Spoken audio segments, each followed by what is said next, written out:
Welcome to the Sports Carnival, broadcasting live from the all-new Trauma Center studio, nestled just atop of the recovery room itself, where, Matt, I did not know this until, I don't know, maybe a week ago, and this is a miss of my own doing, and I'm not exactly sure how I missed this, and maybe it just kind of hit me by osmosis. You actually have a sign up in the recovery room that goes from, like, the main dining area into where the patio is and the extended dining area that says Certified Trauma Center. Yeah. I thought I was being cute coming up with the Trauma Center studio. Turns out this is something that you've been working on for some time. So well, I guess I shouldn't really take all the credit. Obviously, when I bought the bar, it was don't want to change the name of the recovery room. It's been a mainstay neighborhood bar in La Crosse for a while. So sure.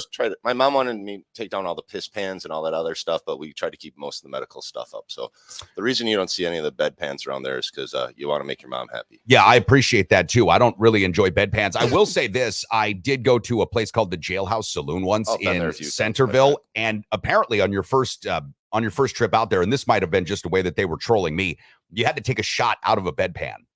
Oh, I don't know about that one. I've been locked in the jail cell a few times up there, but I've never had to do the bedpan thing. Yeah, so I did. I think they got one by you on that one, maybe, brother. I don't know about that. You're telling me that was possibly some fake news? I don't know. Weren't you up there? That's when who was up there with the ladies were all dressed in their. That was Matt Janis's wife, Hannah. Yeah. Was it at the same time? No, it wasn't. Oh, okay. That was a different event up at the Jailhouse Saloon. I've been a few times, but the first time I went, yes, I actually took a shot out of a bedpan. Welcome aboard, boys and girls.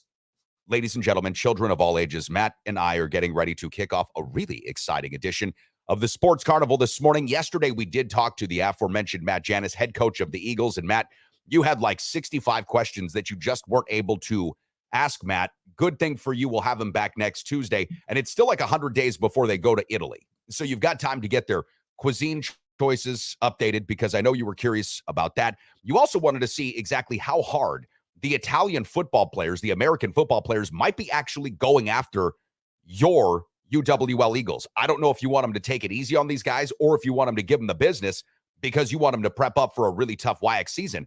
But needless to say, we had a couple questions. We'll save them over for next week.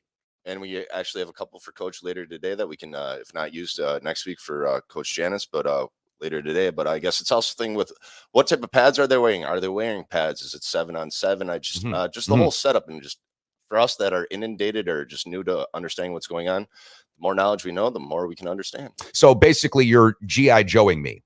Knowing is half the battle. We pull out that every once in a while. Every once in a while. Well, you mentioned Coach. We have Coach Mike Schmidt joining the program this morning. As a matter of fact, Mike will be a part of the show at 8:30, joining us from, I would imagine, his offices on the beautiful campus of Northern State, Aberdeen, South Dakota. It's got to be a really balmy day up there. It's 35 here, so you know the weather in South Dakota is going to be just lovely.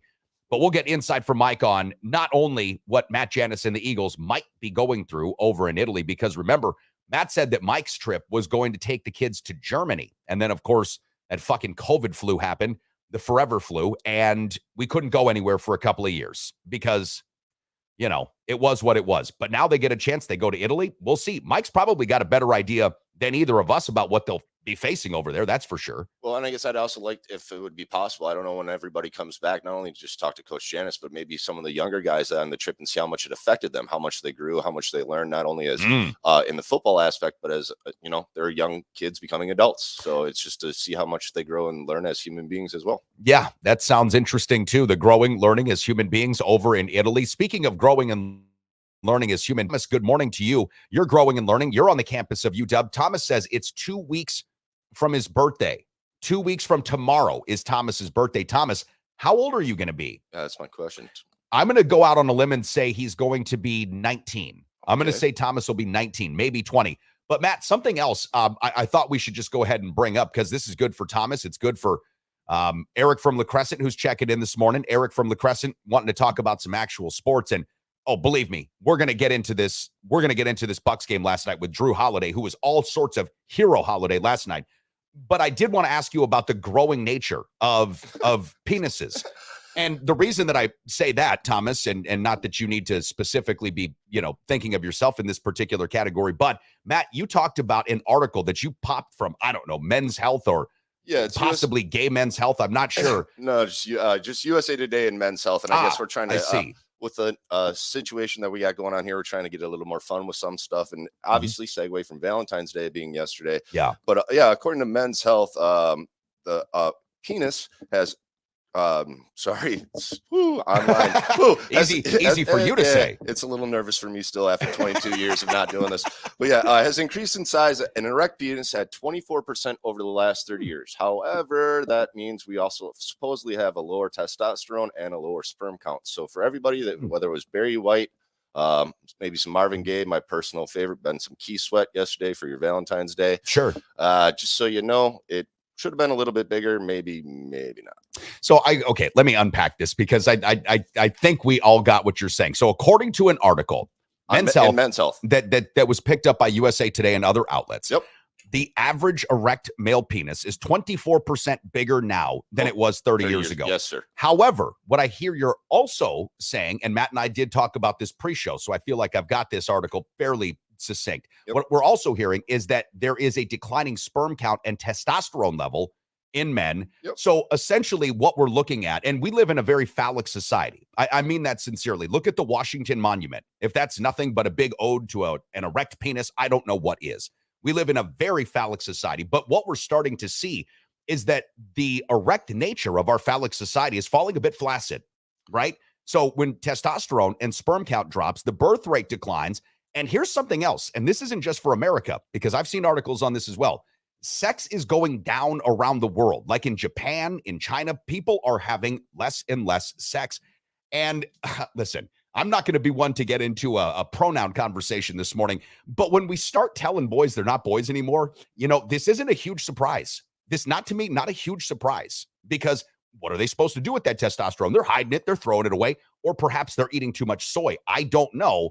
But I can see a correlation here. I really can. Well, and I guess it's also, there's a lot of strength in women nowadays that don't feel that they have to be a mom all the time. There's careers out there. They want to live their own lives. And sure, some ladies are also having kids later in life. They so choose. To me, I don't see a problem with it. You just have to be as long as you're a good human being, obviously be a decent parent. And going back to Vlasic, it almost brings up what happened with, yesterday in Mexico State. There's a lot of things that happen in a locker room that still go kind of those ideas that just need to go away. Yeah, our friend Trish commented in on our Facebook group page because I said, really, what the fuck is going on in New Mexico State? And she's like, that's some Greek shit right there.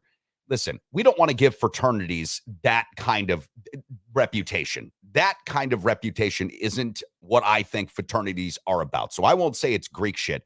But I suppose that in a historical context, I understand what it is Trish was saying. That's what our society has been for a long time. It's so sad. Well, now it might not be able to be that because apparently we've got larger penises, but less testosterone and sperm, which means that these instances may not happen as much, which would be, I suppose, a beneficial byproduct. Jason Breacher, P1 Breacher, a.k.a. the Soul Surfer, checking in on our Twitch account this morning says, hey, that little fucker may be short, but it's cute.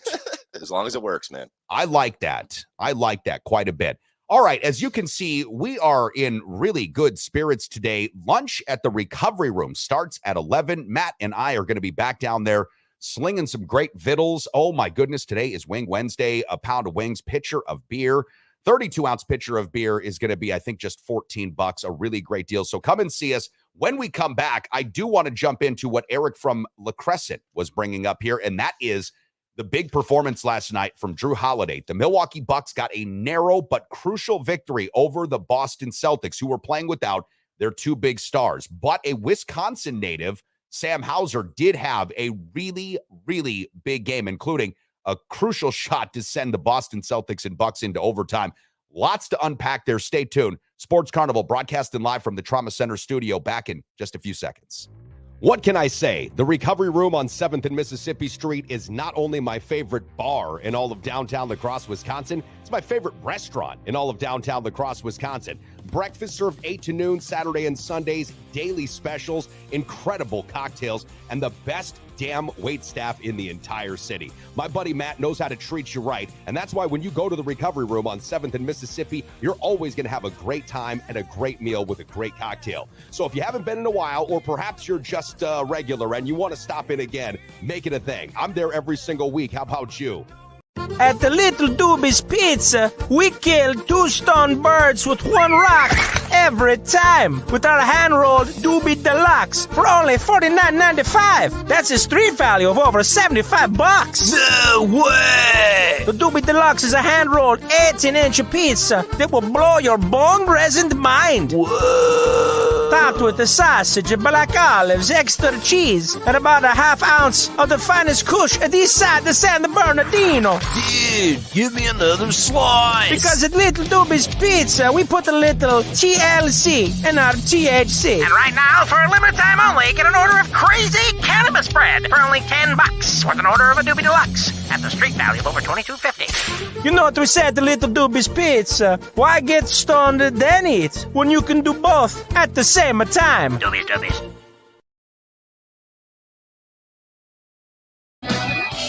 Yeah, baby, we're back. Sports Carnival broadcasting absolutely live from the Trauma Center studios, powered by the Recovery Room, and sending a big shout out to our buddy Kyle Cable, One Trust Real Estate this morning. Matt, I was just on Kyle's Realtor.com profile and leaving him a really great review. Kyle Cable navigated what could have been a really tough personal situation for myself in a tough real estate market, the middle of a Wisconsin winter, and turned what could have been a really difficult situation into one of the easiest real estate transactions I have ever had. And I've had quite a few real estate transactions. If you're looking to buy or sell a house, if you're an investor in real estate and you want to work with a guy who is going to give you all of his hard work, dedication, insight, and expertise, it's Kyle Cable at One Trust Real Estate. If you're looking to make a move with your insurance, and Maddie, I'm going to be doing that myself because, you know, I've been with a certain company for 20 plus years. And now that everything is changing, I'm also going to make a change. Preferred Insurance, downtown La Crosse on 4th Street, Brian Sandmeyer, Tony Rousa, they're opening up a new shop as well, but they give you all the best big companies to choose from, and they find the best prices for you. So thanks to our 2 partners, Kyle Cable and Preferred Insurance. Of course, if you want to make some wagers, do it friendly at betus.com. Claim 125% free play money. Matt, we made some money on Super Bowl 57. Yes, we did. And I got made some decent money. I got to show a shout out there to Kyle there for me, buddy. I might be putting you to work pretty soon. My dad's been looking for a cabin in Wisconsin for a while. So I don't know if you might be able to help me along those lines, but Kyle, I'll keep you posted. Thanks, man. Yeah, and who knows, Matt, maybe you and I will be doing something together with Kyle. Yes, and we're looking into that in another resort part of Wisconsin. I tell you what, I know that it's wintertime. I know that I bitch a lot about the snow and the cold. We all do. It's Wisconsin. I fucking love this place. I really do. Wisconsin's a great place to live. The people here are awesome. And we've got great people like Mike Byers, our favorite Texan who lives in Wisconsin, chiming in saying, good morning. We've got our good buddy Morningwood, Kyle Morningwood, who just popped up to ask if we said sperm, Beavis. Yes, we did. Penis. And penis. We were talking about, Kyle, the flaccid yet larger nature of the average erect penis over the last 30 years. As a matter of fact, up 24%, but down maybe 24 to 25% in usage. See, I'm not entirely sure what, carrying a big stick but not being able to use it is good for. Like Boomstick is Eric from La Crescent's nickname here on our YouTube channel. If Boomstick was carrying just a flaccid stick, well, then it's really not the boomstick, right? It's almost like the noodle stick. It's like a pool toy. You don't need that. You're talking about boomstick.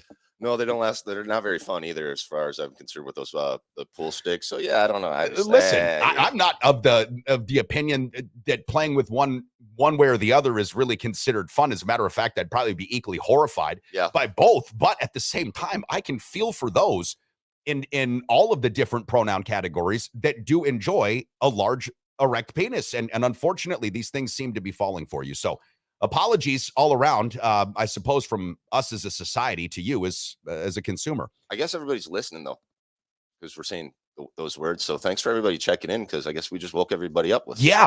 Well, somehow, some way, we have to wake people up. It is only 8:14 in the morning Central Time. So if you're a child that's also listening, we're using medical terms. These are okay. You can talk to your teachers or parents about these. They're good and good for you. We've got a lot of Bucks talk this morning, Matt. We've got a lot of Badger talk we could get to. I know that we've got some Badger fans out there, and we've got Aaron Rodgers to discuss. We'll try to do our best to put all of this together in a 48-minute package that will give you enough to go through your day and say, I've got a pretty good beat on things. Let me start with the Milwaukee Bucks. I'm pulling up a little screenshot here of Drew Holiday, who last night matched a career high, Maddie, with 40 points, made a go-ahead three-pointer. This was just absolutely crucial. With 25.2 seconds left in overtime, Bucks defeated, as I mentioned to start the show, the shorthanded Celtics, 131-125.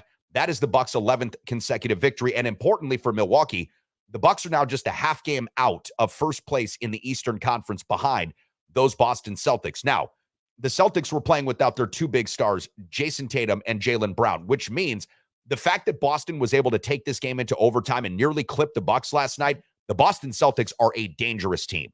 The Boston Celtics are a deep squad, and the Boston Celtics are a team that we've been talking about all year as the one true foe for this Milwaukee Bucks team in the Eastern Conference that rightly should give us pause as Bucks fans for a clear path to the Bucks NBA championship. The Boston Celtics, sure, you've got Philly, and there's some other teams that'll be tough, but the Boston Celtics are a deep, deep squad. And last night, I was really impressed by how Boston played. As a matter of fact, Sam Hauser, Boston's Sam Hauser, who is a Wisconsin native from Stevens Point, I believe, had 40 friends and family members in the stands. He made a game-tying three, Matt, with just seconds left to go in the regulation period. This was a shot that, by all measures, was as well defended by Chris Middleton as you could have defended the shot without fouling Sam Hauser. So he put up a shot that was a hero-type shot.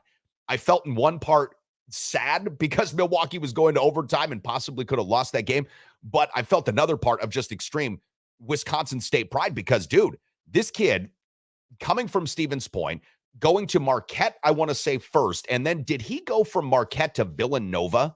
I forget where Sam Hauser went after Marquette. Let me check on that for you. Somebody help me out, and you help me out here. One of our audience members helped me out, but he bounced around a couple of places, didn't go to Wisconsin, which I knew upset a lot of Wisconsin basketball fans, but is now making a real mark in the NBA with the Boston Celtics. I wasn't sure that this guy... Virginia, brother. Virginia. Okay, Villanova, Virginia. I knew it was a V thing, right? I knew it was a V thing. So either way, he makes a big impression on me last night. I was really happy for Sam. And again, scared that the Celtics would have beat the Bucks, but really happy for Sam. Congratulations to him. This Celtics team, though, back to my original point, is going to be a tough out in the NBA's Eastern Conference. They are going to be a real tough out. And when Jason Tatum, Jaylen Brown come back, listen, the Bucks are going to need to give it everything they've got to be able to beat this team. Now, Jay Crowder, the recent trade acquisition by Milwaukee, hasn't played yet for the Bucks, but will begin to play after the All-Star break, which is just coming up this weekend. So Jay Crowder will be playing for the Bucks once the All-Star break is over. I think that gives Milwaukee a lot of different options. I was going back and forth about Jay Crowder and Grayson Allen, as a matter of fact, with our buddy Nash last night.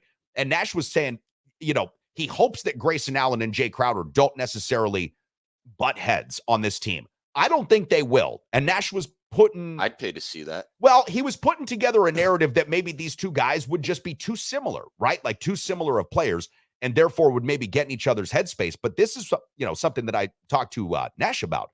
Think about the Detroit Pistons of the 1980s and early 1990s. That was a collection of 12 guys that were all equally as, cantankerous as Jay Crowder and Grayson Allen could be. They got together amazingly, including Isaiah Thomas, the leader of the pack. He was as big of a dick as anybody. Joe Dumars, Bill Lambier, Rodman, Charles was Oakley on that? No. That's Vinny, Knicks. That was Knicks. Vinny the Microwave Johnson was on that team. You had James Edwards. Yep. Listen, they were all Mark Aguirre. They were all dogs. They would all throw fists. Absolutely. And they all did throw fists, as a matter of fact. Even at each other, I believe. In some practices, I believe they had. You know what? I think that was more the Bulls. Maybe it was the Pistons, but the Pistons sure fought the shit out of other teams. I mean, they really did that. So I don't think these guys would have any problem meshing together, but that is something that we talked about last night in watching this game, how these two guys would play off each other. I think it'll be great, but I think that the Bucks are going to need both of the two that I mentioned, Jay Crowder and Grayson Allen, to be as chippy, to be as intense as any of them in order to be able to beat the Boston Celtics. That's how dangerous I think the Celtics team really is. I think everybody kind of would agree with Grayson Allen. You don't want to play against him. He's the type of guy, if he's on your team, Yeah. you're all right with that, but you kind of can't stand him if you play against him. Like AJ Przinsky, catcher for the White Sox back in the day, cantankerous motherfucker if you want to be, but you loved him when he was your teammate. And I'm looking at this standings right now, brother. You got the Celtics, Bucks, 76ers, Cavaliers, Nets, Heat, Knicks. Honestly, I don't really see much of a challenge from anybody in the East besides the Celtics and the 76ers. I mean, the Cavaliers should be up there, but it's going to be in my opinion, not going to be as fun to watch the East as it is going to be the West, except for the Bucks. Ooh, the West is going to be lightning and fireworks. The Nuggets, the Grizzlies, the Lakers, they're going to end up doing something as the postseason gets near. The Warriors, if Steph Curry comes back, the Suns, Kevin Durant's return is going to really change some things up. Boomstick checking in again. Eric from La Crescent said Celtics subs shot lights out. Yes, they did. It's still a big win. It definitely is still a big win. And listen, Milwaukee didn't do themselves any favors by turning the basketball over 11 times in the first half and like 17 times through the first 3 quarters, right? Like that is something that really did hurt the Bucks quite a bit. Rob Dog from Stoddard checking in here, Maddie, and says the Knicks, the 7th-seeded Knicks, are going to pull off the upset heard around the world and beat the Bucks. Knicks in 6. Hold on a second. Yeah, I'm kind of choking on that one right now. Sorry about that, Rob Dog. I caught myself there. That's not going to happen. Whatever dude. you're on this morning, brother, send it our way. Yeah, Rob, you got to go to work too? I mean, Rob, are you working at Gunderson today? Because if you are, man, back off. Listen, the Knicks are a nice story, right? They really are. And the Knicks have played well over expectations in many cases. I like what Tom Thibodeau is doing with New York. They're not going to beat the Bucks in a 7-game series. Like they just don't have the firepower. Who does New York have that would guard Giannis for any stretch of time? Like, who is that guy? I don't think that's going to be the one.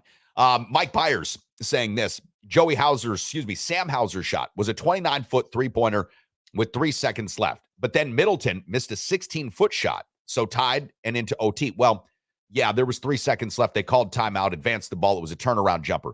Bucks went down 5 points right away, but pulled it out in OT. Yeah, that's exactly what happened. Drew Holiday's big performance, his career-tying 40-point game with a career-high 8 3-pointers, including some incredible defense and leadership, was really the reason the Bucks were able to pull this off. Now, Giannis, we didn't even really talk about because he just does these sort of things on a night in, night out basis. It becomes kind of ho-hum. Matt, he had 36 points, 13 rebounds, and 9 assists. The guy was 1 assist away from a triple-double, and it's like, oh, yeah. Him too. He was really good, and that's how good Giannis has been. He's been so good that we look at these games like he had last night and just expect that kind of performance from him. We're lucky to be Bucks fans right now. We really are. He's a unicorn, and you and I have brought up the debate between a generation. Hard to sit in that one. Generational talent, yeah, and a generational, player, great, right? And he's all 3. So we made this sort of discussion point up the other day. Matt had mentioned to me, in his estimation, and I think this probably holds for a lot, there are generational talents. Like, say, in basketball, Tracy McGrady was a generational talent. Was he a generational great? No, because he didn't go past the first round of the playoffs, but he was a generational talent. Absolutely. In the NFL, you've got generational talents. Let's say Andrew Luck is a generational talent, but was he a generational great? No. He only played 7 seasons. Exactly. So there are ways that we can sort of differentiate talent from greatness. I do agree. And look, I think that Giannis is one of those players that is going to transcend so many different eras. At his size, this is the one thing that I just marvel at. At his size, like 7 feet, 6'11", to watch him come down the court, to find open shooters. I mean, 9 assists last night for a 7-footer, okay? The fact that he's able to step out, not as consistently as like a Dirk Nowitzki, but hit a mid-range shot, hit a 3-point shot, and then just simply dominate you down low like only Shaq has been able to do over the last 25, 30 years. This guy is such an interesting mix of talents and humility. I'm telling you what, the trajectory he's on, if he keeps on this pace, he's going to be a top 5 all-time player in the history of the league. By the time his career is all said and done, if he continues on this pace, dude, he's already a 2-time MVP winner, a defensive player of the year winner. He's already got a championship. this guy's going to go down as one of the 5 best players in the history of the league, perhaps. Well, and Dave, you just brought it up. I mean, just imagine if he gets an outside shot. If he can start knocking down that mid-range to 3-point jumper and he can keep the defense honest, which he's getting better at, but just more and more, oh my God, sky's the limit for him. Yeah, no, it really is. The sky and probably even past the sky, I would say, maybe Mars is the limit for this guy. He's just that good. Just stay healthy. Yeah, last night there was a bit of an injury scare too. Giannis went down with what looked like it could have been a fairly severe knee injury. And boy, I tell you, the gasping of the crowd, the holding of the collective breath was silence. It was just wicked. All right, Mike, you'll be our last comment here on this particular take for the moment. Mike asks, how concerning is it that the Celtics were down a couple of key players and the Bucks only eked out a win? That's what we've been talking about since we began the show. Look, the Celtics are a deep, deep team, and they've only gotten deeper over the last, couple of years. The fact that they have been able to add in guys like Hauser, Grant Williams from Tennessee has been great. Robert Williams, who was injured last year, is back for this team. Malcolm Brogdon might be the 6th man of the year. A former Buck and possibly one of the best second-round picks of all time, up there with Nikola Jokic and those, not quite in that level, but you get what I'm saying. One of the better second-round picks anyways of the last couple of decades. This Celtics team is going to be tough. It really is. I want to do this, though, before we get Mike Schmidt on the show this morning, because Mike will be jumping up at about 8:30 with us from Aberdeen, South Dakota, the campus of Northern State. I want to introduce our 2 poll questions, Matt. So we've got one poll question on our Twitter feed at The Sports Carney. We've got another poll question up on our Facebook group page, which we did see a lot of new members join yesterday, up to 365 members now on our Facebook group page. The Twitter poll is as follows. When Aaron Rodgers emerges from darkness, he will, and you've got these ways to answer this poll question: be tripping balls, that's 16.7% of votes; deciding to stay with the Packers, 41.7%; deciding to leave the Packers, 33 1/3; or just outright retiring, only 8.3% of voters are saying that. Our Facebook poll question this morning, up there on the Facebook group page, is asking you, who is/was the worst of these 2 actors, Patrick Swayze or Nick Cage? Now, Matt, that's a lot to unpack. So we're going to go to the Twitter poll first, because we did get the timing of this a bit wrong. Joe DeGuano, our Green and Gold insider, who we generally trust for his inside information on the Packers, said that Rodgers would be emerging from his darkness retreat to talk to Pat McAfee. That actually is the other way around. He talks to Pat McAfee, and now today he goes into his darkness retreat. So we got a little bit of that timing wrong. But when Aaron does emerge from his darkness retreat, of these 4 options anyways, Matt, what do you think is the most likely occurrence? That he'll be tripping balls, deciding to stay with the Packers, deciding to leave the Packers, or outright retiring? Oof, man, honestly, it's a tough call because you don't know the guy personally. I've read a little bit more of the article. I'm not in his inner circle. Yeah, that is for sure. He definitely has a problem with people like Ian Rappaport and some other people out there in the NFL. I honestly wouldn't be surprised if he retires, to be honest with you. Is that right? I guess. I don't know, man. He seems to be so waffling. I just don't know what the hell he's going to do. And for all the Packer fans out there, this waffling, it has to end between him and Favre at some point. I just hope he comes out and makes a decision. Yeah, that would be my thought. I would really hope that he comes out and makes a decision. I'm going to say just don't lead us along any longer. Well, I'm just going to say that he'll be tripping balls, because that you're going into a 4-day darkness retreat. I'm just going to say he's tripping balls. I don't think he'll make any decision. He's only eating once a day. He's supposedly going to videotape this. How the fuck are you going to videotape this shit in pure darkness? Well, you can use infrared cameras, right? Yeah, but then are you really alone? Well, I don't think he was going to be alone. Well, I don't know, man. I thought he went in there with a group of his special inner circle buddies. I believe it's just him by himself in some sort of house that he gets fed like a prisoner, like the slide. The tray comes underneath the food, underneath the door, and that's how he gets his 1 meal a day, and he's in complete darkness for 4 days. Wow, that sounds fun. So it's kind of like a self-imposed solitary confinement, basically, right? Is what it seems like. He wants to bring out his hallucinations, the DMT of just being alone in pure darkness. Right. Yeah, I'm good without that. I feel like that's something that I would actually look to avoid at pretty much all costs. As a matter of fact, some of the reasons that, I've avoided certain felonious activities in my life have been because of the threat of incarceration, and in specific, solitary confinement. Eating just once a day and living in total darkness, not my bag.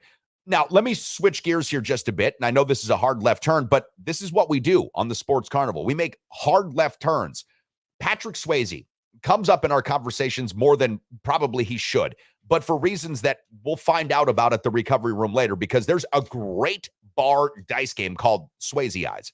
Needless to say, Patrick Swayze comes up in our conversations often. So does Nicolas Cage. I have no idea who Paul Michael Weber put up here. Jana Schmidt. I have no fucking clue who that is. So I'm not going to be able to make any sort of particular take on this one. But the poll question on our Facebook group page is, who is/was, because I know he's dead, the worst actor between Patrick Swayze and Nick Cage? I'll tell you, I thought Nick Cage was going to get more of the initial vote. Patrick Swayze, 53, Nick Cage, 41. Whoever the fuck Jana Schmidt is, 6%. I'm finding her as a doctor, or she's either a Paralympian athlete from Germany. So well, I'm not sure how that really goes. That's not nice, Paul Michael Weber. But that's what I got on this end, Dave. Okay. Well, again, not surprising that we don't know who that is. Maybe it's a person that Paul Michael Weber knows that we don't know. This is one thing that I will say about living in the Cooley region. And I've talked to our friend Brian about this before. We all know who Brian is. He doesn't like his nickname, but whatever. I've talked to our friend Brian about this. I've talked to you about this. You know, when you're not from, let's say, the Cooley region, and you begin a conversation with somebody, to me, it often starts off like the reading of the Hebrew Bible. So-and-so begot so-and-so. Do you know so-and-so who went to this school? Who knew so? No, fuck, I don't. I'm not from here. How would I know who these people are? So I get into these conversations where I just get rattled off all these names, and I'm sitting there and I'm listening and I nod my head. And I'm pretty sure I've done that to you a few times. Oh, myself, not brother. just a few. There's been quite a few more times. But see, now I'm starting to know who you know. But this is where conversations with guys like Paul Michael Weber go. They'll just put up a random name as I'm supposed to go like, yeah, that's right. Trempealeau High School, 1987. Up there with the other 24 kids in the graduating class. I remember it well. What a day that was. Springtime. The dandelions, they were in the air. It was nice. I don't fucking know who these people are. I have no clue. But I appreciate that. And thanks for checking in, Paul Michael Weber. So Jen Bank is checking in here. This is fun. And Jen Bank, a good friend of the program, Jen says this about Aaron Rodgers. He's not going to retire since Tom Brady retired. Oh, and Mike Schmidt saying he doesn't have the link right now. We've got to go back to our Twitter messages. So we sent Mike the link. Okay, Mike, we're going to send it to you again. So maybe there was something wrong with Mike's first link. So as we're talking in real time, I'm sending back to Mike the link up. Here we go. It did not go through on its first attempt. That's what we see as the issue. All right. Well, Mike Schmidt, he is going to be joining us this morning. He does have the link. This is what Jen Banks said. He's not going to retire. That is Aaron Rodgers. Not going to retire because Tom Brady retired already. So I tend to agree with that as a general principle, Jen. I do. I tend to agree with that as a general principle. However, Aaron made damn sure to remind us that just because Tom Brady was retiring didn't mean that he too was going to have to retire. That's fair as well. All right, we do have Mike Schmidt standing by in the Trauma Center Studios, Sports Carney Carousel. Let's go ahead and say hi real quick to our friend Kyle Cable, One Trust Real Estate, the official real estate partner of the program. We'll be back in 37 seconds with Coach Mike Schmidt. Now more than ever, if you're looking to buy or sell your first home or perhaps an investment property, you need a full-time dedicated real estate agent who is up to date on all the latest trends and analysis and is ready to give you the kind of service that you deserve. That's why the official real estate agent and the official real estate partner of the Sports Carnival is Kyle Cable of One Trust Real Estate. Whether you're looking to buy or sell your first home or perhaps you are a seasoned investor, call the official real estate agent partner of the Sports Carnival, Kyle Cable of One Trust Real Estate. Oh, yes, broadcasting live from the Trauma Center Studios. This is the Sports Carnival Trauma Center Studios, powered by the Recovery Room. Jeremy P12 Foreman was checking in on YouTube and asking, what are we doing after the show? Well, we're going to be going down and setting up the Recovery Room for some lunch. Had a really nice lunch crowd yesterday. P12 Foreman, come see us. Wings and beer on special today. If Mike Schmidt was in town, I know he'd be over here having lunch with us, Mike, at the Recov at 11 o'clock, 12 o'clock this morning. You know, we've been asking Matt Janis to come down and have lunch with us. He's always too busy. This is a coach thing, isn't it? That's not just coach speak. That's like real talk from you guys. You're too busy, right? Well, I would say I'm probably more busy as a father and of 3 and kids that got to get to hockey and pick up from school. Cause out here in South Dakota, we don't have school buses. There are no buses to pick the kids up. Are you serious? Yeah, we don't like, hey, Dave, like if you even like whisper taxes in this state, like there's a lightning bolt that like comes down and like is like, there's like, you get police that show up at your door. In fact, they're out there right now. Just by saying that. So if you mention the word taxes and good of all people, then that's not the way here. You forge your own, you figure it out on your own. So I'm more busy picking up kids from school, and then he's got them at 2 different schools, and then they got to go to hockey practice. So maybe that's Coach Janice's thing. I still it sounds like an excuse, and we need to get his butt down to the recovery room as soon as possible. Well, we'll make it happen. I feel the public pressuring campaigns are generally the ways in which we're able to turn some corners. I know that sounds new age, but that is one of the things that we have the power of here on the Sports Carnival big broadcast network that we do enjoy. Mike, there's so many different ways in which we could go with this morning's conversation. Let me start off with Aaron emerging from darkness. How would you answer this morning's poll question on Twitter?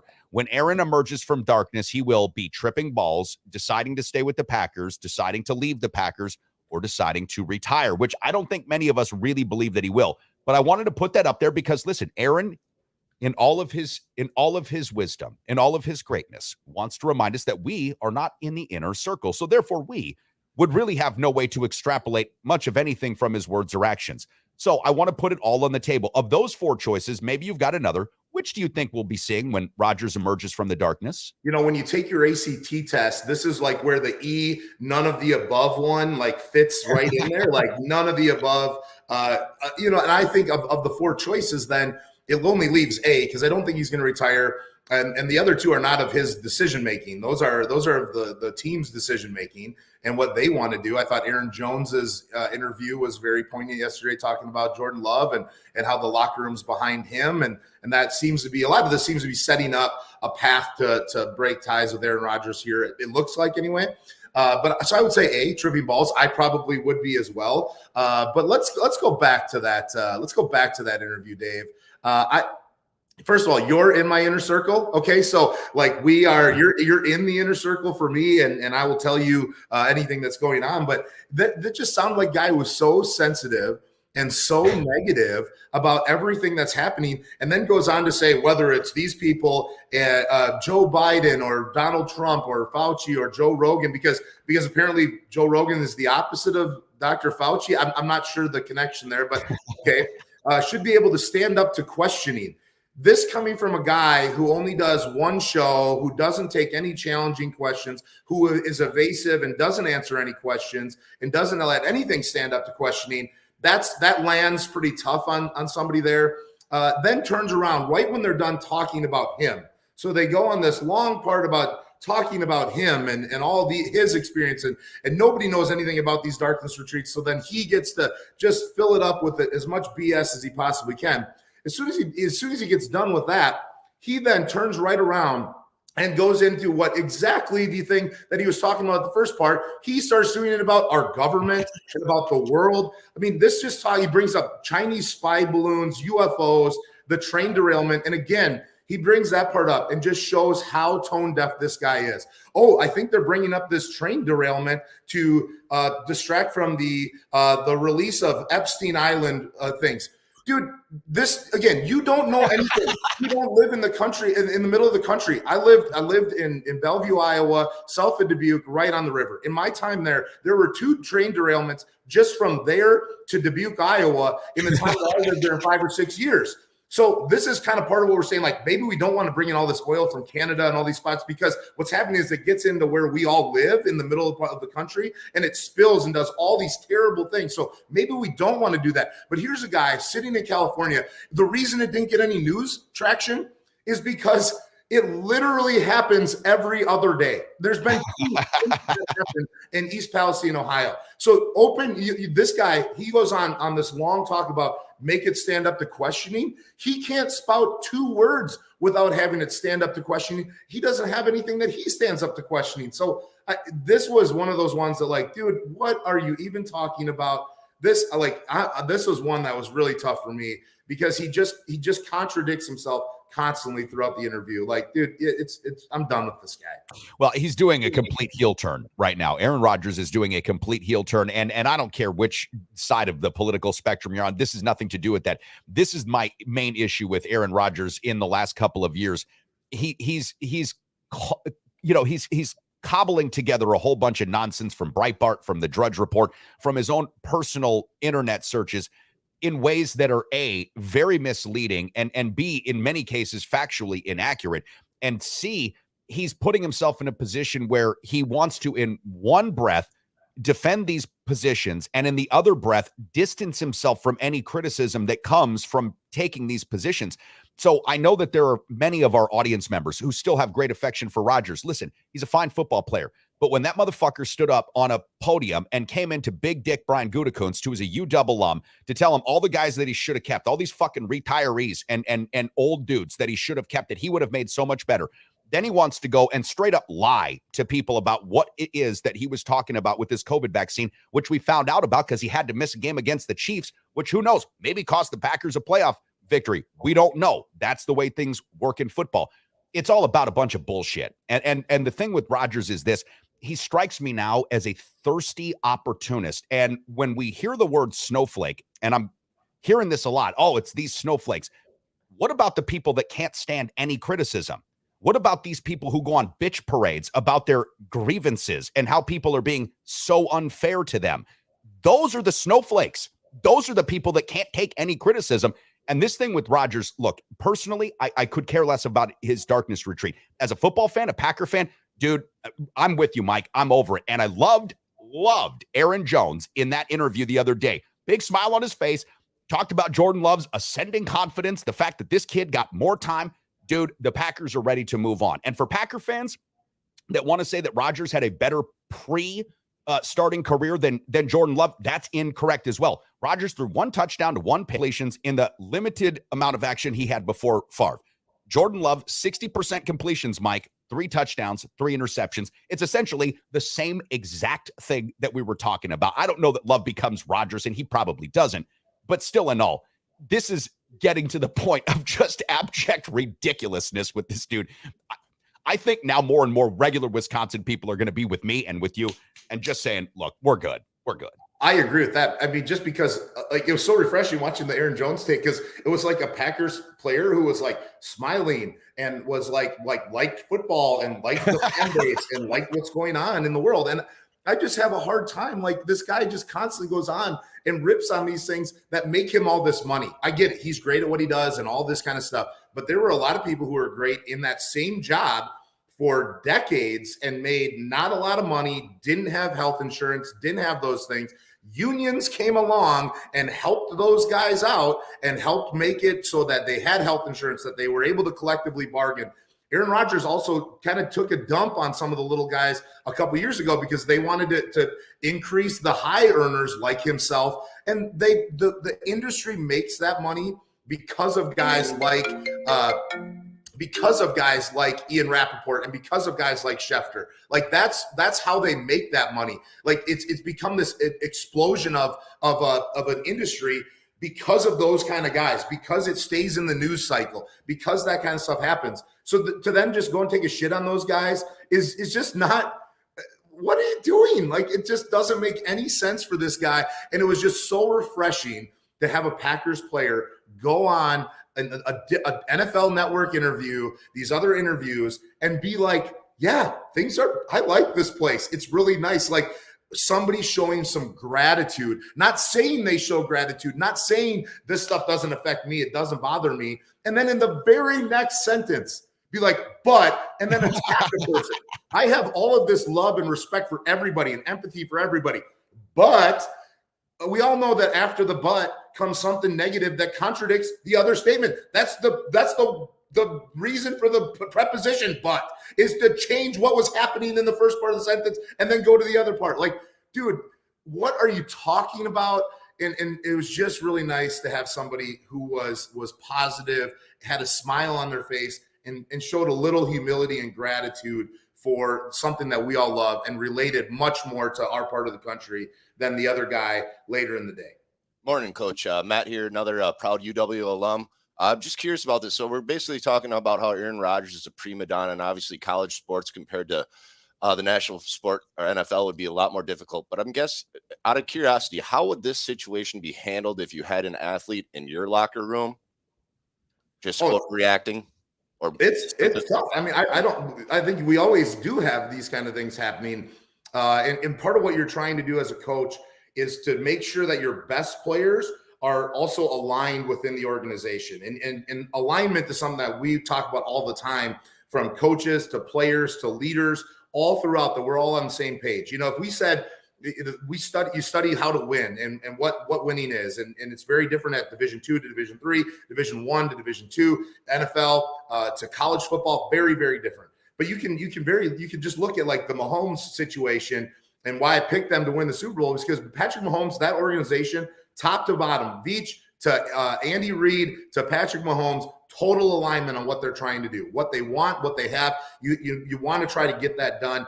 We have that. We're constantly having players that try to pull out of alignment, and you got to try to bring them back into alignment with what the organization is trying to do. And that might not match the individual, what they desire, to what the organization wants, what our program wants. And so you got to try to get that and understand that their personal success relates to our team success. If we go 1-10 as a team, they won't get the accolades. They won't get the recognition. They won't get very many opportunities to have success on the field because everybody else stinks around them. So you need to get them to understand that the team needs you within that. And that's something that I feel like from day one with these Rodgers interviews, the MVP and not the Super Bowl. But he's being judged constantly on Super Bowls, not MVPs. Nobody cares about a fourth MVP or anything like that he could get. That people want a Super Bowl. He seems to not grasp that concept. So trying to get that on the same board, on the same band. But the reality is, if you're the Packers, you just had him in your locker room and you didn't make the playoffs. So what's the difference? If he's in your locker room and he's on your field as your starting quarterback and you didn't make the playoffs, you're missing out on a lot of money and an opportunity to win a Super Bowl. What's the difference at this point? Then you can do it with somebody else. So I would say the same thing for us. We went 6-5 last year. If our best player is trying to pull out of alignment with us, who cares? I mean, we got to let him go because then we went 6-5 with him. Yeah, it's interesting, guys, when we look at these, so the alignment situations, the locker room situations, the team chemistry itself. This is the narrative, though, that sort of surrounds Aaron Rodgers when it comes to his quarterbacking, and he's a great quarterback, right? We get that. But we've been hearing for years that Rodgers gives the Packers the best chance to win the Super Bowl. Prove it to me, because it's been 13 years since he's won a Super Bowl. Nick Foles has one. Jalen Hurts has been to one. Patrick Mahomes has two. Chad Henne has two. Right. I mean, now, okay, fair, but okay. Just say it. All right. We'll go ahead and say thank you to Chad Henne for his participation trophy. But my point being, we're constantly hearing this, and I realize that Packer fans are defensive of their team, and I get it. We own the team. This is the only team that will ever be owned by the people ever, and ever will, that will never happen again. Cool. But that's not necessarily saying that it's a true statement. Now, that said, let me get you to tell us about Patrick Mahomes briefly, because, we'll segue from Rodgers, who is an all-time talent great, but you brought up Patrick Mahomes in this Chiefs team. So that's why you picked the Chiefs to win the Super Bowl. So that Patrick Mahomes' story continues to just grow and grow and grow. In his sixth season, 2 Super Bowls, 2 MVPs. It took Tom Brady 11 years to get 2 Super Bowls and 2 MVPs. It took Joe Montana 12 years to get 2 MVPs and 2 Super Bowls. And it took Peyton Manning 18 seasons to get 2 MVPs and 2 Super Bowls. Now, they all had more than that in combination.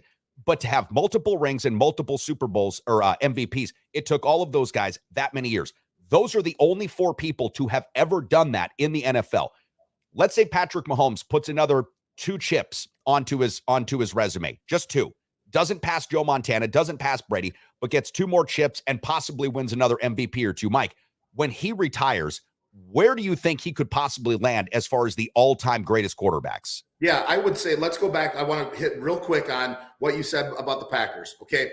Part of this is the fear of the unknown. You fear the unknown of what that Rodgers is a good player. So as fans, you fear the unknown of what you could get stuck with.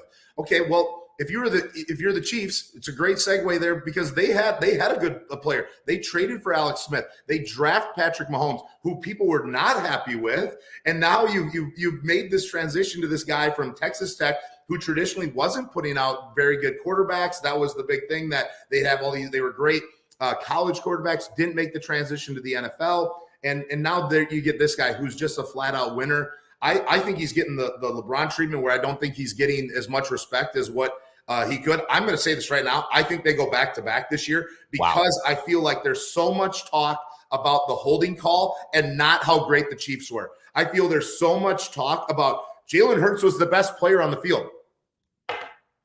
Were you watching the same game that I was? Because in the second half, that wasn't the case. The best player on the field was the quarterback for the Kansas City Chiefs. And the quarterback for the Kansas City Chiefs didn't turn the ball over that directly led to a touchdown for the other team. So when everybody and Mike Greenberg is just blowing up Jalen Hurts and, oh, Jalen Hurts is the greatest player on the field. He was not the greatest player on the field. Patrick Mahomes was the greatest player on the field the other day. And to give them that disrespect, did you hear Travis Kelce, that they used that people didn't pick them to win, and that people kind of forgot about them in the AFC West to go and they use that as motivation? What do you think they're going to use now? People are already invalidating that Super Bowl win by the holding penalty and Jalen Hurts and how great he is. This will only motivate the Chiefs better. I think that Patrick Mahomes, what he's done in the last 5 years, puts him already into that grouping. Michael Jordan didn't play as long as LeBron. Had he would have way more points than LeBron would have had, 3,000 to 4,000 more points than LeBron would have had he played his entire time. He stayed in one place, went through some tough times, grew people around him, and that's what our draw to Michael Jordan is. I think this with Patrick Mahomes right now, I think he already is in that grouping. I can't believe we don't, just because he hasn't played for 20 years means we can't say that he's the best quarterback of all time. I mean, come on. Like, I get it, Brady and that. He's already won 2 Super Bowls. He's been to 3 and 5 consecutive AFC championship games that he's hosted, all of them.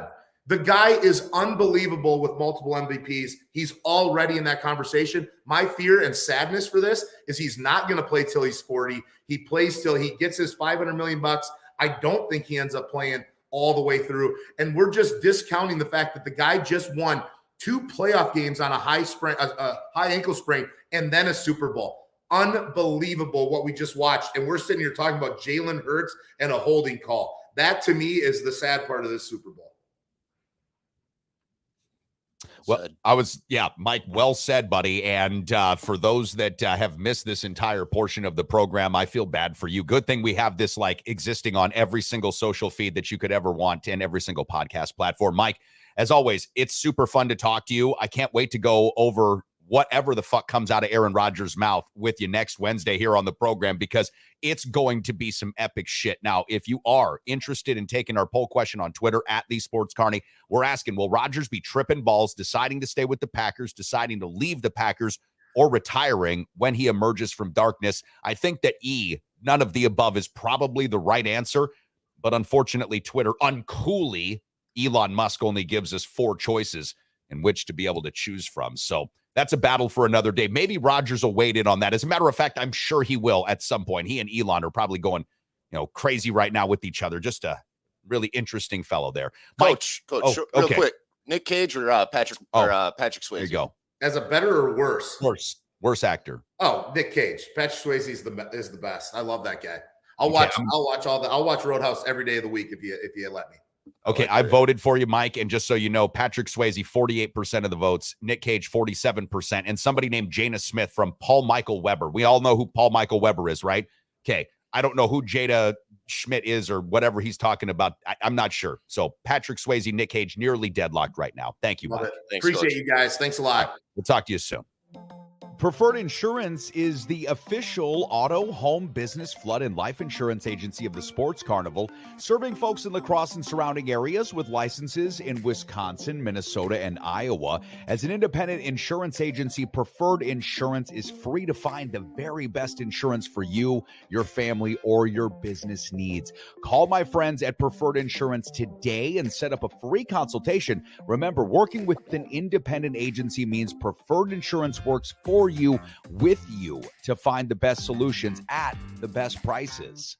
Hi, I'm Irene, and I care about you. That's why I started Care Packages by Irene, or CPBI. At CPBI, we have a wide range of care packages, from I care about you but don't get too clingy, to I'm completely obsessed with you and you should probably get a restraining order, and everything in between. Because it's CPBI, if you care, we care. Visit us online at carepackagesbyirene.org.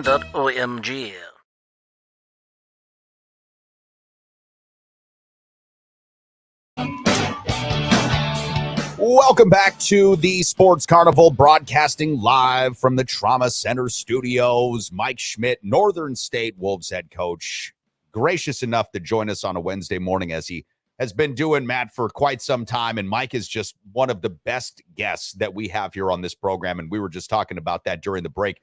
Mike just seems like he was a guy that was destined to be not only a football coach, right? Like a head football coach, but also somebody that's like destined to be on, I don't know, Sports Center, Fox Sports. Oh, color something. Commentator. He could be in a box along the lines. I could see that down after he gets done with coaching. My God, he's fantastic. I've always told him if he decides that coaching is just too much, too many hours, too much traveling, too much time away from home, well, he's got a home right here with us on the Sports Carnival. We'd make $1 million together, guys. And I was looking up things to do in Aberdeen. I guess there's not a lot. Storybook Land and Land of Oz. We'll have to ask him about next week. Yeah, there's not a lot. I mean, let's just face it. Aberdeen, South Dakota is probably a place that not many people put on their fucking vacation list, but it is something. Hey, you know what else is something, Matt? We haven't talked about it yet this morning, but I'd really love to be able to get people into the running for. We're givers, right? Here on the Sports Carnival at the Recovery Room, we're givers. We like to give to people. We like them to be happy, and that's kind of the reason that we do this.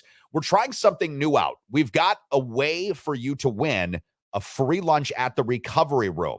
You just have to be a Facebook group member at this particular point to see this link. I'll put it up on our Twitter feed at the Sports Carney. I'll put it on my own Facebook page, which is in our group page, and I'll put it on my Instagram feed.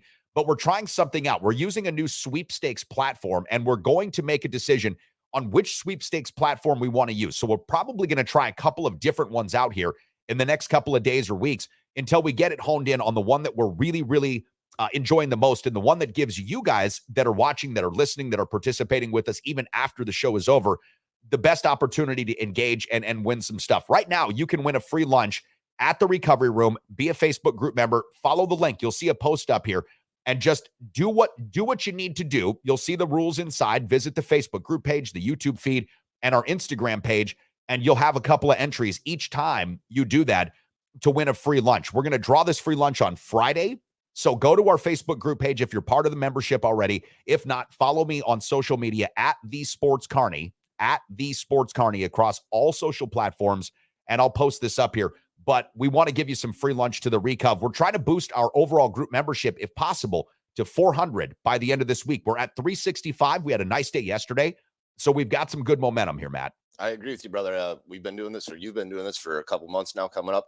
And all we've been trying to do is grow and grow. And we're going to try to do a free lunch once a week on Fridays. And once we get this figured out, I think we have a couple other ideas in mind that we're going to try to do giveaways. Obviously, you've brought up your sports memorabilia. Tons of stuff. Right now, we're just trying to get this to grow. And even if you don't win lunch, get one of your friends to sign up and join, and maybe they'll win, and then you can come to lunch with them. That's right. And I did put together the participation rules as such, everything that you do, because you have to visit our Facebook group page, the YouTube channel, and the Instagram page.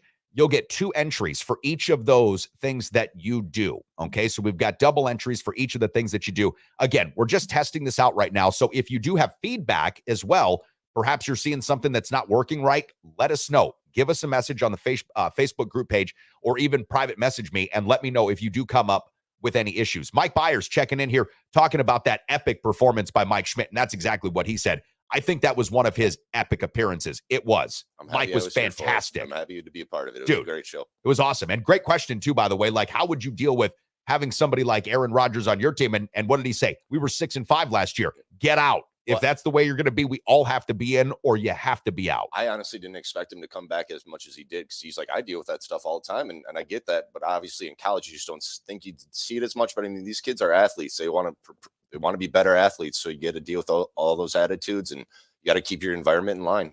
Yeah, you have to. And that's one thing that Mike is fantastic about. I tell you, every player, every coach that I have ever talked to about Mike Schmidt in his approach to the whole organization, of the football team has been that it's an all-in buy-in. This is Jeff Schneider, our Facebook user. It just says, but it is Jeff Schneider who says in response to the poll question that we have on our group page, who was the worst actor, Swayze or Nick Cage? He says that Roadhouse was one of the greatest films of all time. That's a good one. That's a good Swayze film. Matt, what do you think? Oh, I'm with you. I'm sorry. I was trying to pay attention. It is one of my favorite. I mean, you got Sam Elliott. I'm sorry, Patrick Swayze rips out the dude's jugular. Yeah, that was fun. You got the Jeff Healy band. It's all, and plus, I'm sorry, a bar guy. So between Roadhouse and Cocktail, even though, yeah, they might be cheesy, but it's kind of in the Bible of bartenders, I guess. Back in the day. So those two movies are definitely kind of motivated me to do what I do. This is interesting because I actually want to ask you about that. The Bible of bartending, a couple of other questions. For the first time ever here on the program, we're going to go to overtime. Watch this. Regulation time is up. What the hell is a flux capacitor? Engage overtime. Now. P.S. Soylent Green is people. PPS. Corporate processed food is Soylent Green.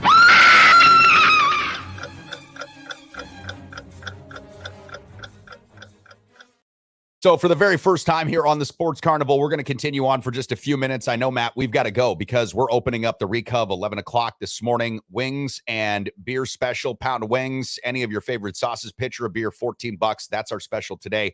But there was a couple of things that I had to continue on with you. So Bible of bartending movies. All right. Let me go down in my idea because I'm new to the game. Okay. Right. I'm new to the game, but my father was a bartender. My grandfather, my stepfather, got a lot of bartenders in the family, but I'm new to this game. Number one for me, Cocktail. Okay. That's my favorite bartending movie of all time. Number two, I think I would probably go, oh God, was it Finnegan's Wake? Was that the movie that they had and they lived in the bar? Or they lived above the bar. I'm trying to remember if that was the name of the movie. I think I would put Roadhouse in that particular camp. I also really enjoyed. I'm trying to think of what would be another good one that had the bar in there, and I'm struggling now to think of ones that were about bars. But not just bar. I guess I wasn't just going to go with movies. I mean, Cheers. Well, Cheers was a great show. Sitcom. Yes, that was an awesome bar show. I'm trying to look up some here, brother, and I'm just sorry getting back into it. I mean, Maybe Cocktail. Yeah, Finnegan's Wake isn't the name of that movie. I might have that one wrong. I used to have I am the world's last barman poet memorized from way back in the day from Cocktail. Okay. It's been way too long. Roadhouse, obviously, I am the cooler. If it is be polite. If he calls your mother a whore, be polite. Take it outside. Nothing happens inside the bar. Just be polite. So there's so many good one-liners in both. Isn't those she? movies. Or it wasn't one of the questions. Well, is she? Yep. Well, still be polite. Yep. Take it outside. Okay. Yep. So what about, okay, this was another movie I was going to ask you because it does have a scene in which they duel in a bar. Pretty epic, kind of like Roadhouse. Crossroads with Ralph Macchio. Right after he got done with Karate Kid, there was one other movie. It was called Crossroads, and he plays a blues guitarist that has to go down. And Jesus, who does he actually fight like in a guitar fight? Was it Steve Vai? Oh my God, man, you got me on something. And I'm a movie guy, and I don't even know this one. So Ralph Macchio, Crossroads, after Karate Kid, possibly before Karate Kid Part 2, but I'm not sure, plays a blues guitarist and has to play off against who is essentially the devil in this movie in a bar in Mississippi. It was pretty epic. Can I ask you, does Selma Hayek and From Dusk Till Dawn count? Yes, absolutely. Now, that's another interesting one because one of my favorite directors of all time, Quentin Tarantino, starred in that movie. It was not a Quentin Tarantino movie. A lot of people thought that it was, but it wasn't. He did produce that, and I think that he wrote part of it, but he didn't direct it. So George Clooney was also a badass in that flick. I like George Clooney, Quentin Tarantino. That's another. Keitel. Harvey Keitel. Come on. How can you not love Harvey Keitel? So we've got that one. Let's see. Another great movie about the bar business. Where do you put like The Hustler with Paul Newman? Because that's always in I wouldn't say it was a specific bar, but it was a pool hall. They're bar games. So yeah, I mean, you grew up, if any person that enjoys billiards, if you didn't grow up watching either of those movies. The Color of Money was a great sequel for movie. that, right? 100%. Great sequel to The Hustler. I would suggest kids, and Thomas, you're about to turn 20 years old. I would suggest that you do yourself a favor and don't worry about the black and white. Watch Paul Newman in The Hustler. Paul Newman transcends multiple acting generations. He was actually one of the guys, Matt, that I thought really turned the acting world on its head. Like Paul Newman's style of acting became a lot more like what modern style acting is. Coyote Ugly. Okay, That's a good one. Not bad. Yep. Especially the ladies. That's a great one. Yep, 100%. Especially it's not a bad soundtrack either. But one of those. I guess I got Crossroads for you right here, brother. 1986. Yep, and it was Steve Vai. And who said this on our Facebook group page? Was that Jeff Schneider as well? Let me look that up, brother. Nope, it was. I'm sorry, Jason Brockmeyer. Okay, thanks, Brock. Thanks, Brock. You got done cleaning my taps for me too, brother. I appreciate it. That was who I thought it was that he played off against. So you've never seen that movie, huh? It's been a while, man. I guess we're aging a lot. 1986. Oofta, Ralph Macchio. It's been a while for me. So it's okay. We're listen. We're however old we are, but we're still looking good. I don't fucking care. We're trying. All right. Let's see. Foreman asking us: have either of us seen Pool Hall Junkies? Yes. Oh, now this is another one that's a depressing movie, but it's about a bar and it's great. Steve Buscemi is in it. It's called Trees Lounge. That one I'm not familiar with either. Dude, that's another one that you have to it. see. That's another one that you have to see. Boy, there's a lot of movies, if we really started to think about it, that have to do with bars. Okay, now finally, because I know that we're here on overtime, I want to make sure that we get this this graphic up because I spent a whole of 6 seconds putting it together this morning. Fuckface here. Aaron Rodgers said in his quote, in case you didn't see it on the Pat McAfee show with Silent J yesterday, I'm probably going to have a better sense of where I'm at in my life, Rodgers say. I didn't say I'm going into my darkness retreat just to figure out if I'm going to play or retire next year. So, all right, I guess that's in response to our poll question, Aaron. When you emerge from darkness, will you be tripping balls, deciding to stay, deciding to go, or retiring? Apparently none of those things. So Aaron is answering essentially that he's just going to be tripping balls because that's what I'm left to assume when he says that he didn't go in just to figure out if he's going to play or retire. So I'm going to assume he's tripping balls. And that, by the way, is 22.2% of the voters so far. They think that he'll also be tripping balls when he comes out. I guess my one question is, how many times is this guy going to have to find himself? That's a good question. That's a really good question. And for Packer fans, how many times are we supposed to care? Right? Like, I mean, that's the other thing. How many times are you supposed to care if he finds himself? Because this is the thing. It's getting too old. This is getting too long. We have to always worry about him worrying about himself. Dude, I get it. You're playing a high-stress quarterback position in the most popular American sport that there is right now. You're obviously a very famous person. You're rich. You're rich. Great. We get it. This makes you seem like a fucking douchebag. And you're single. You can do whatever you want. Right. Come on, man. And again, live your best life. Live your best life. But still in all, you seem like kind of a douchebag. Breacher checked in here, Soul Surfer on Twitch, and said Albino Alligator is a great bar movie from what I remember. Good call. It's been a while. Good call. I do remember that movie as well. Absolutely. Another great movie about being in a bar. I'm sorry, Blues Brothers. They're in a bar. Rawhide. Okay. We can throw that up there. See, and you now you mentioned Rawhide. What about the Urban Cowboy? Oh, yeah. There's so many. There's another one. We might have to put a bracket together on this one, brother. I think that we're walking our way into something really, really good. I really do. Foreman says Walkaway Joe is a good pool hall movie too. I haven't seen Walkaway Joe. I'd have to check that one out. Okay. All right. Well, listen, I feel like we've got ourselves a homework assignment here, Matt. We've got to come up to more prep. Listen, it's a good thing that in 2 hours we'll be sitting together downstairs at the Recub and welcoming in you, P12 Foreman, you, Wisconsin favorite guy from Texas, Mike Byers. I was like, wait, I'm seeing 900 faces here. Maybe Jeff Schneider will come from Schneider Tax and Accounting because I actually have to go to his office and sign some papers. So maybe he'll bring him with him to lunch. We don't know. All right, this has been fun. I like overtime. This is good stuff, isn't it? I enjoyed our show, man. It was for my third time in. Thanks for bringing me along slowly. I just hope everybody enjoyed the show. It was great turnout. Awesome. The more interaction we have, the more fun we have. So that's right. Thanks for listening, everybody. That's right. And thanks for watching. And thanks to Mike Schmidt for another epic performance. Hey, coming up tomorrow on the show, Nate Coleman from The Good Fight is going to be joining us. We'll be talking about their upcoming spaghetti dinner on Saturday. Tickets just $15 and goes to Fight the Good Fight. I'll also be on ESPN 105.5 tomorrow with John Papadopoulos making my weekly play. You got to make sure to make some money with us. Again, betus.com, enter promo code Carnival and get that 125% free play money. Again, thanks to Kyle Cable, Preferred Insurance, BetUS, Sean O'Neill, the O'Neill Law Firm, and of course you, Matt, and the Recovery Room for helping power us through here in the Trauma Center studios. See you guys in the morning. Thanks.